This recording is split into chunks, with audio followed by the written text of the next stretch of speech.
Istilahnya macam-macam nih ya di Indonesia, belly bulging, body kembung, mau gitar yang setelah 50 tahun masih rata begitu, tapi suaranya nggak pernah maksimal, nggak pernah ada. Saya bawa 2 gitar untuk pembuktian, jadi nanti kita bandingin mana yang output suaranya lebih gede dan apakah sesuai dengan penjelasan saya tadi.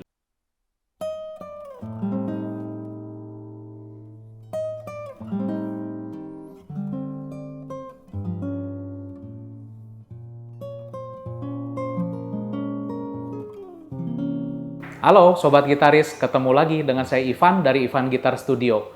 Hari ini kita mau membahas satu topik yang biasanya jadi seru ya, yaitu mengenai mitos versus fakta.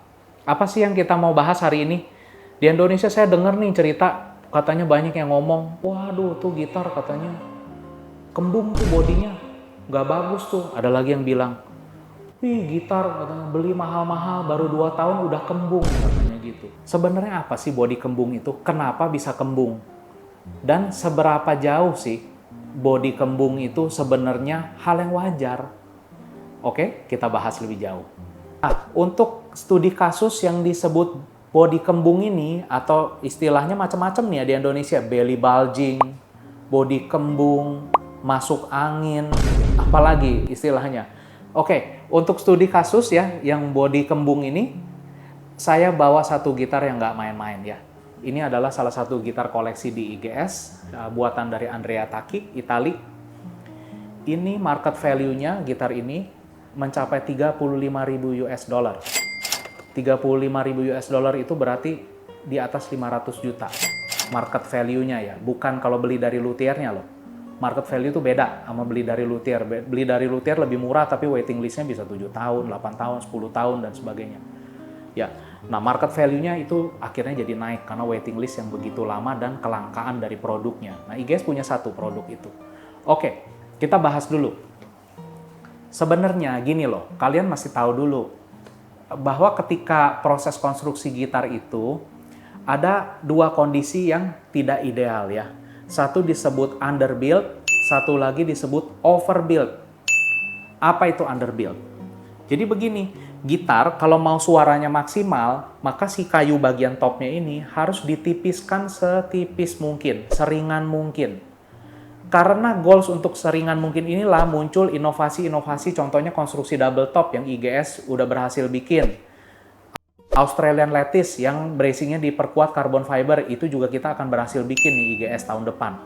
Nah, itu semua tujuannya goalsnya satu, bikin topnya setipis mungkin dan seringan mungkin. Nah, kita mesti tahu dulu, jadi kunci dari suara gitar yang outputnya gede, itu adalah topnya harus ringan, harus tipis, gitu loh.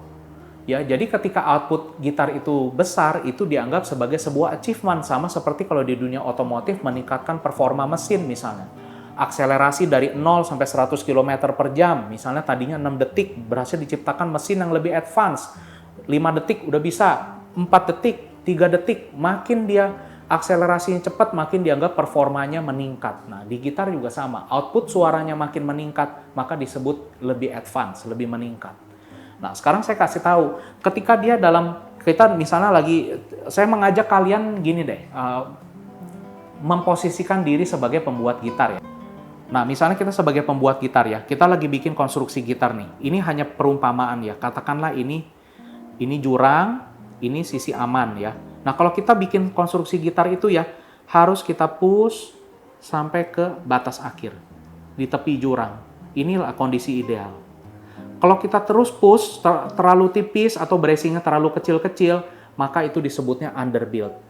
Jadi suara gitarnya besar, tapi kebablasan. Kebablasan artinya apa? Kayunya nggak kuat nahan tegangan senar. Jadi begitu dikasih tegangan senar, dia akan melengkung kayunya.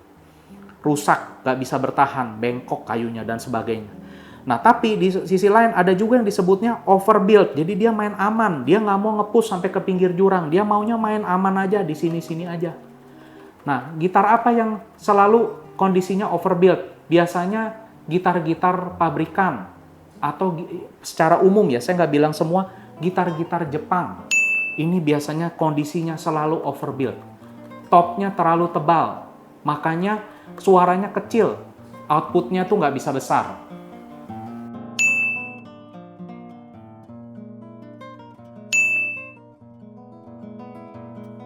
Nah, dua kondisi tadi yang underbuild dan overbuild itu dua-duanya nggak ideal tuh. Yang underbuild, suara gitarnya kenceng banget di periode pertama, misalnya begitu dipasang senar, dikasih tegangan senar ya, dikencengin, wah suaranya langsung dahsyat, mantep banget, outputnya gede. Tapi masalahnya kayunya terlalu tipis, bracingnya juga terlalu tipis. Dalam tempo singkat, dia akan melembung yang tadi itu, yang bodinya kembung, dan tidak berhenti. Dia kembung terus sampai parah, sampai nggak karu-karuan, sampai akhirnya udah nggak bisa dipakai lagi instrumennya. Nah, itu yang disebutnya underbuild. Kalau overbuild itu sebaliknya. Kayunya kuat luar biasa, puluhan tahun tidak menunjukkan tanda-tanda kembung. Kuat, dia tetap flat. Tapi suaranya nggak adaan.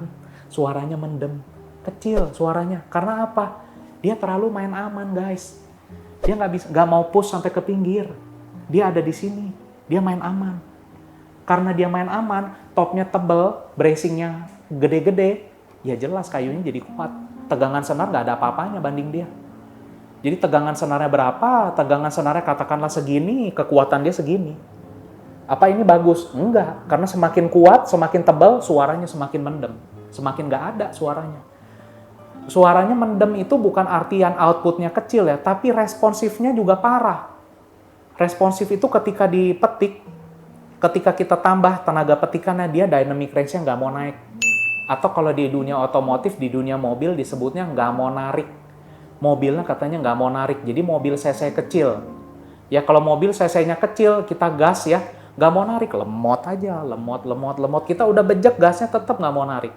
Tapi kalau kita nyetir Lamborghini atau Ferrari, kita gas sedikit langsung narik, kayak begitu. Nah, itulah gitar yang responsif. Berdasarkan penjelasan tadi itu, kalian pasti harusnya sudah tahu. Jadi ketika ada belly bulging sedikit, ada kembung sedikit, itu bukan pertanda buruk loh.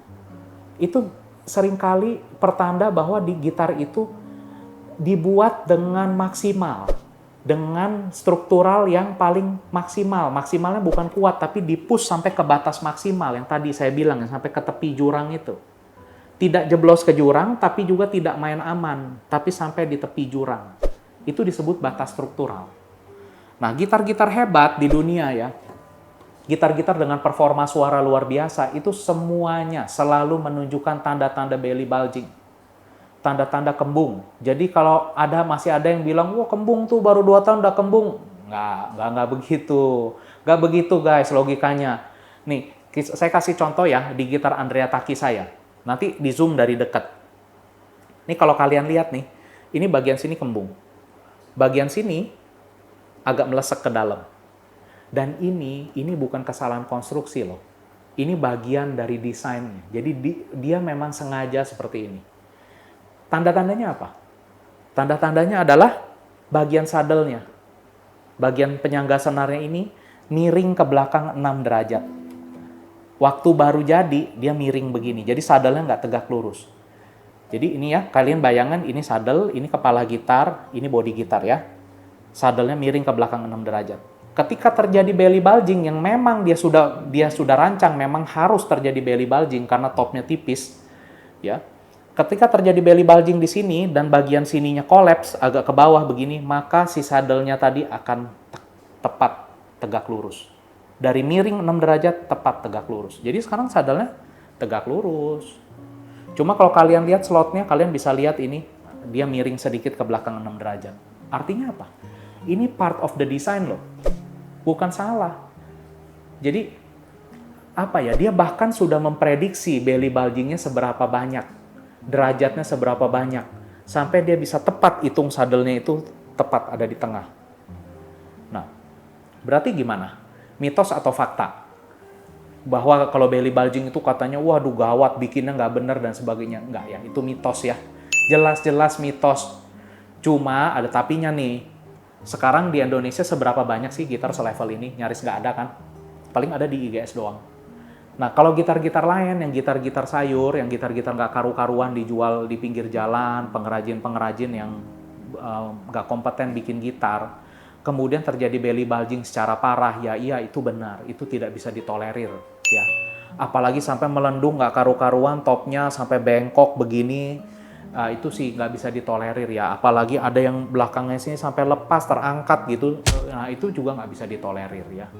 Jadi dengan penjelasan dan konten hari ini saya saya berharap kalian tuh teredukasi. Jadi kalau ngelihat kasus kayak begini lagi di gitar yang kalian punya, kalian bisa tahu nih, bisa melihat masalah secara proporsional gitu. Jangan termakan informasi di luaran sana yang nggak benar.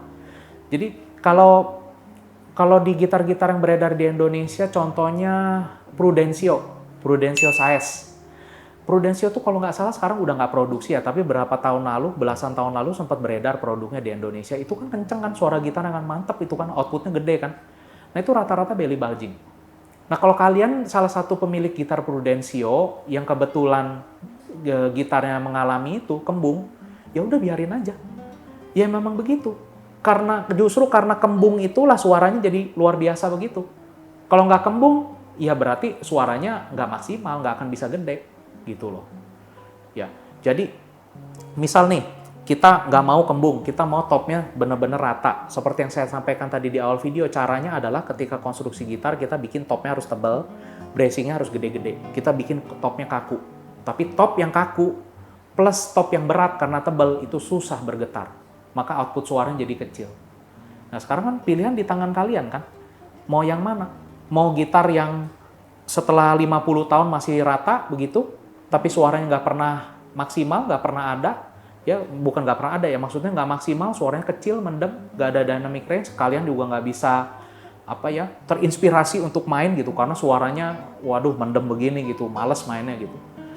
Nah atau kalian mau nggak apa-apa lah belly bulging sedikit, yang paling penting suaranya maksimal, toh semua gitar kelas atas di dunia juga belly bulging. Nah pilihan kan ada di tangan kalian kan dengan kayak begini kan. Jadi kalian udah dapat penjelasan yang memadai ya, yang tepat dengan adanya konten ini. Hal yang berikutnya yang saya mau sampaikan begini, apa sih efeknya belly bulging? Ketika terjadi belly bulging, topnya melendung kan? Kalau topnya melendung berarti bridge-nya ini akan terangkat sedikit. Maka yang terjadi adalah string action-nya di sini, jarak dari senarnya ini ke fingerboard akan naik sedikit. Kalau string action-nya naik, berarti kan tangan kirinya jadi berat dong, ya. Logikanya kan kayak gitu ya. Nah, kalau tangan kirinya jadi berat, kalian bisa lakukan adjustment, service, dan maintenance ya namanya ya. Jadi produk sedahsyat apapun, sehebat apapun, mau beli mobil Lamborghini, Rolls Royce, jam tangan Patek Philippe, apapun, itu selalu perlu yang namanya service dan maintenance. Gitar juga begitu. Jangan dikira gitar bagus, mentang-mentang gitar bagus, terus begitu butuh service dan maintenance, wah terus kemudian dijadikan drama gimana-gimana. Enggak, itu wajar. Semua produk butuh ya. Nah, jadi yang bisa dilakukan ketika service dan maintenance adalah merendahkan si sadelnya ini. Sadelnya diamplas bagian bawah sehingga actionnya turun lagi. Nah, kalau belly bulgingnya berlanjut gimana? Terus kemudian sadelnya habis, gimana caranya? Caranya adalah dengan bridge-nya dipapas sedikit, ditipiskan bridge-nya. Kalau misalnya bridge nggak mau dipapas, bisa juga dengan fingerboard-nya diganti yang lebih tebal. Ya, jadi misalnya tadinya jarak actionnya segini, ini fingerboard ya, ini senar ya, jaraknya segini. Dengan pakai fingerboard yang lebih tebal, nah jaraknya jadi segini ya. Jadi jaraknya jadi hanya segini. Kalau pakai yang tipis, tadinya jaraknya segini, pakai yang lebih tebal, jaraknya jadi lebih dekat. Ya gitu logikanya. Jadi ini hal yang biasa, hal yang umum. Kalau kalian mau punya gitar yang performa suaranya maksimal, bukan gitar yang mendem-mendem suaranya, ya tentu harus menerima yang namanya belly bulging ini sebagai bagian dari konstruksi gitarnya. Ya guys, untuk menjelaskan lebih lanjut mengenai tadi, materi yang tadi saya jelaskan ya, mengenai belly bulging, berarti topnya dibuat dengan tipis, kemudian yang flat, completely flat itu topnya dibuat dengan tebal. Saya bawa 2 gitar untuk pembuktian. Jadi nanti kita bandingin mana yang output suaranya lebih gede dan apakah sesuai dengan penjelasan saya tadi. Saya jelasin gitarnya satu-satu ya. Gitar pertama yang akan kita tes adalah Martin OM ya. Ini topnya aman, flat ya. Ada belly bulging tapi dikit banget ya, hampir nggak ada ya, flat. Ya, jadi ini dibuat dengan top yang lebih tebal ya, bracingnya juga lebih gede-gede ya. Kita tahu ya, X brace-nya ala Martin ya, itu besar-besar bracingnya. Nah, kita lihat sekarang gitar kedua. Gitar kedua adalah buatan dari Rafał Turkowiak, pembuat gitar asal Polandia Ya, ini jadi kalau tadi gitar pabrikan Martin, ini gitar buatan luthier ya. Nah, gitar ini topnya jauh lebih tipis, jauh lebih ringan, sehingga ada belly bulgingnya, kembung topnya. Nanti dilampirkan deh seperti apa kembungnya, ya. Nah, nanti kita bandingkan seperti apa suaranya. By the way, IGS baru beli equipment ya, jadi alat pengukur suara decibel meter. Saya kasih lihat ya alatnya ya. Nah, ini alatnya decibel meter. Tuh, kalau saya ngomong kan dia jadi naik kan 70 desibel, 60 desibel, 79. Nah, kalau saya diam dia di sekitar 50-an karena ini ada suara AC. Saya ngomong ya, tuh naik kan. Nah, nanti kita ukur suara gitar dengan menggunakan alat ini. Ini akan kita taruh 5 meter dari gitarnya. Kita lihat ya.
Ya, guys, gimana? Jadi kalian udah lihat kan perbedaannya kan?